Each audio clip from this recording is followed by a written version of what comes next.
Bonjour à toutes et bonjour à tous.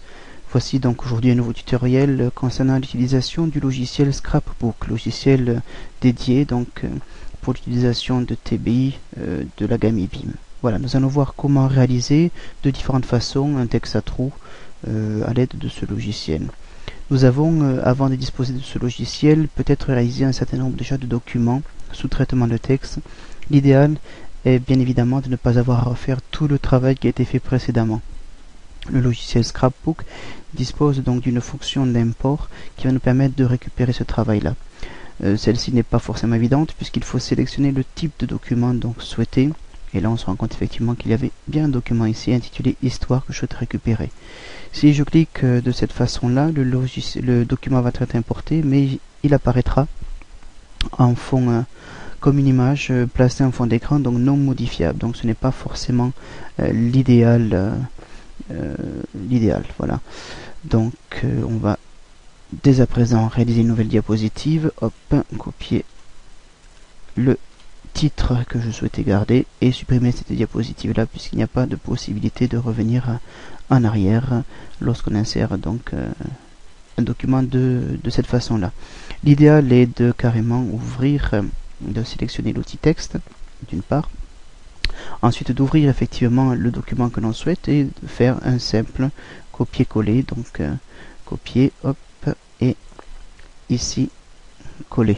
Voilà, nous récupérons notre texte que nous pouvons à présent donc modifier au niveau de la taille des caractères, au niveau de la police, etc. comme dans un traitement de texte classique.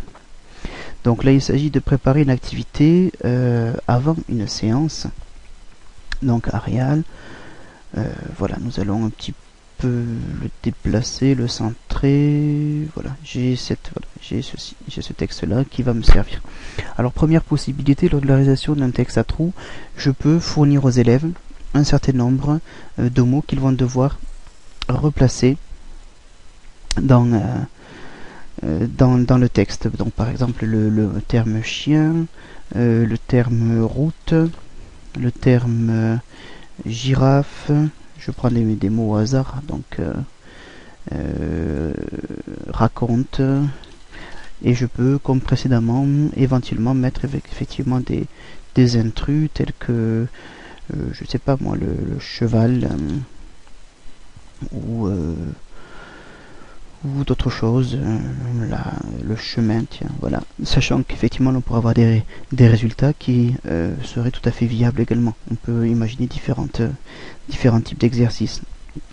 En l'occurrence ici, donc une fois que j'ai sélectionné mes éléments, je vais les supprimer dans le texte. Nous avions donc raconte, chien, route, girafe. Voilà, nous avions ces 4 termes là. Je repasse à mon sélecteur et là j'ai bien mon document donc qui est ici. Je peux également, si j'ai un problème d'affichage, rappelez-vous effectivement que vous avez la possibilité, en sélectionnant l'objet et en passant par la commande clic droit ordre, de déplacer les éléments de façon à pouvoir les visualiser. Donc ici nous avons un premier texte à trous, tout simple. Il s'agit pour les élèves de venir et ensuite de venir, une fois au tableau, de venir déplacer les éléments. Voilà. Nous avons ensuite une autre possibilité,